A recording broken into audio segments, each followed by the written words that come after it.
Today we're going to be working with a little herb salt I love, and I primarily like to use the herbs sage and rosemary, but you can use any of your woody herbs in this little herb salt.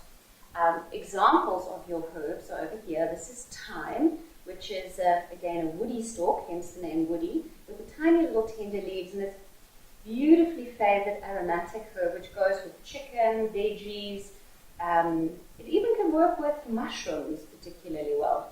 Then we have sage, which is a very distinctive looking, slightly furry even herb with these lovely long spear shapes. And they work beautifully in a garnish as well, so one can keep them whole sometimes for garnish.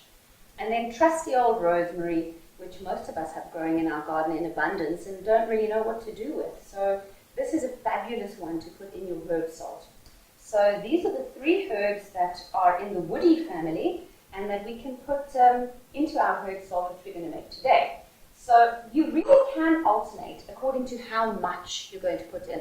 I like to put a lot of herbs in because I love herbs. But if you're starting off and perhaps your family isn't so keen on herbs yet, you can start with less herbs and more salt. And I love to add some garlic, but I'm a complete garlic fiend, so you can choose whether you want to or not.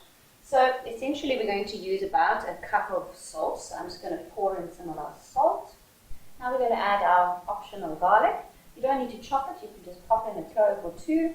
And the herbs themselves as well will need to be stripped from the woody stem, but you don't need to chop the herbs because your blender is going to do that for you.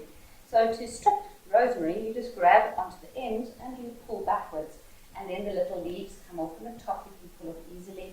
With sage, you're going to want to just pluck the little herbs off. So you can use your fingernails, or if you need to, oops, like that. Or you're going to just chop it with your knife once, and then you can pop your sage in.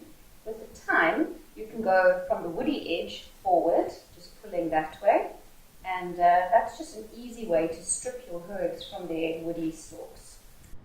Now that we have our selection of herbs, and the fragrances already are amazing just from having bruised them from the stripping process, but it's all going to start releasing its oils now when we start blending it up, and that is when the magic really happens.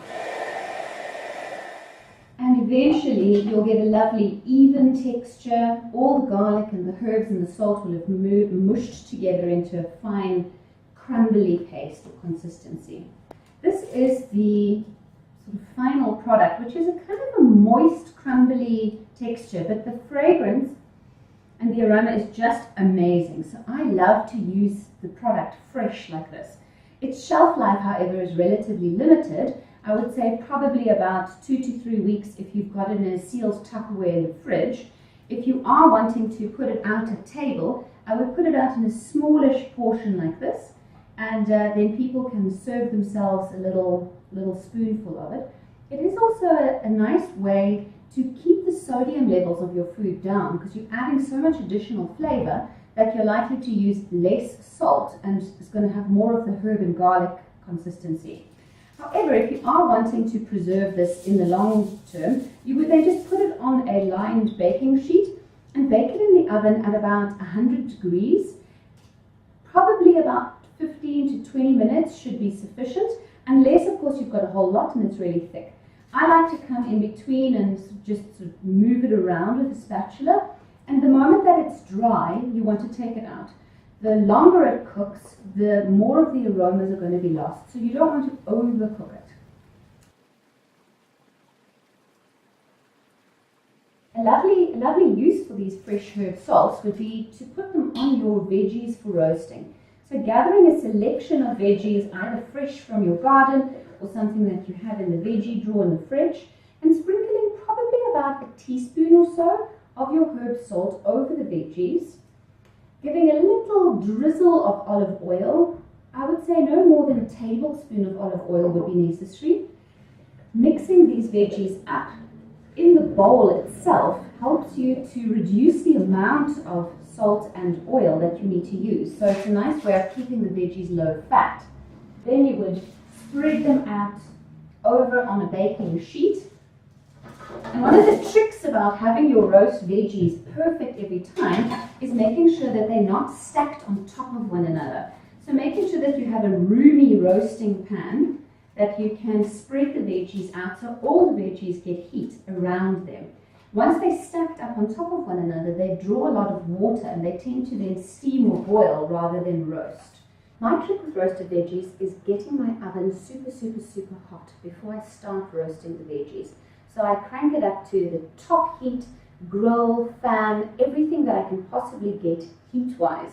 And then I slip the veggies up at the top of the oven just so that it's getting an intense burst of heat and you get that lovely golden, slightly charred on the edges, but the veggies still retain that soft, juicy, crunchy, fresh taste.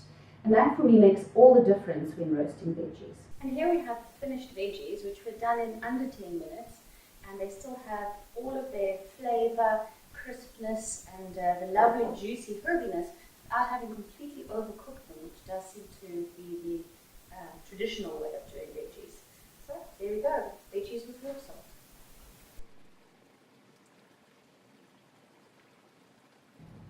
Popping that ready-made product into a little jar like this makes a fabulous little gift. You're taking a lovely bottle of wine and some herb salts. It's a really personal way of giving a gift.